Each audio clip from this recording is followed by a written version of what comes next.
Welcome back. In studio with me now is Sheila and Michael, and they have started a great initiative here. It's a fundraiser that's going on this weekend called Down East Night. Now, it's being hosted by the St. John's Anglican Church, and Pastor Michael is with us here today. Why don't you tell us a little bit about Down East Night?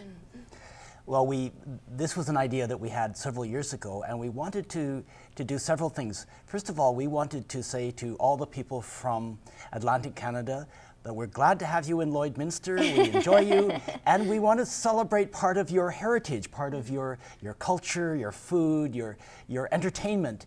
And then we thought, well, why not have that for a fundraiser for Pioneer Lodge for their new chapel? Right. So we put them, and we thought, this is the middle of winter, we're sick and tired of winter, so let's have a good party. So that's what we're doing. We're having we're having some Highland dancers. Kendra Jones-McGrath's girls are coming. We've got a Newfie band. We've got a good old-fashioned kitchen party sing-along. And, and of course a screeching in. If you want to be a proper Newfie, you get to kiss the cod. And have a little bit of screech.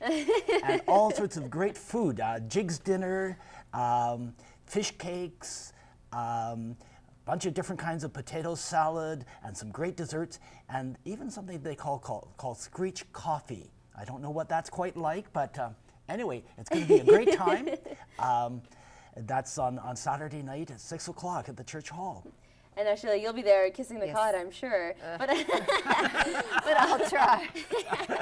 But probably also to represent Pioneer Lodge and represent your residents. Yes. What do you think a chapel inside Pioneer Lodge is going to mean to your residents? It will mean quite a lot to them. As right now we don't have a chapel, it means we have to make the activity room into our church. Okay. So they don't really have a private place just to go and have that fellowship, or if something's just needing that quiet atmosphere, getting in touch with their spiritual source.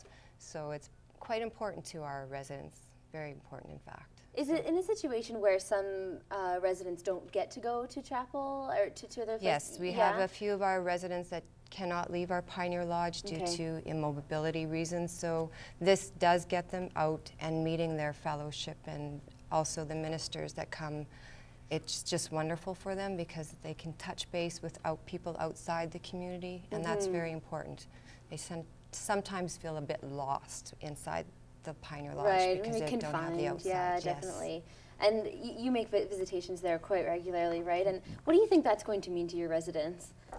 Well, right now, as Sheila was saying, we have to use other space, which is not really designed for that. One of the rooms we use quite often gets quite hot and very crowded if we have very many people. So it's going to be a wonderful space for them, quite bright and airy.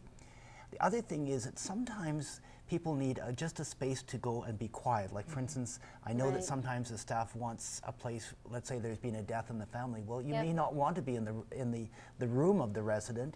You may want to go somewhere that's special, and to be able to go to the chapel and have that space away, that's going to be very important for people. And now, how many denominations are you going to be hosting in the one chapel? Ooh, have you decided? That's a big question. There's a lot of denominations in Lloyd, so we try and get every denomination to our facility, so it's important. Well, just in our ministerial itself, we have 21 or 22 churches, and that's not everybody, because not everybody chooses to be part of it. So that's a very sizable faith community. And then on top of that, that's just Lloydminster and immediate district, but we have people coming into Pioneer Lodge from quite a diverse area, you know, out to, you know, to Turtle, for instance, and you know. We have our Fort Pitt singers coming in, Neilburg, we have our hymn singers coming in from there, so we do get quite a surrounding community involvement also. So.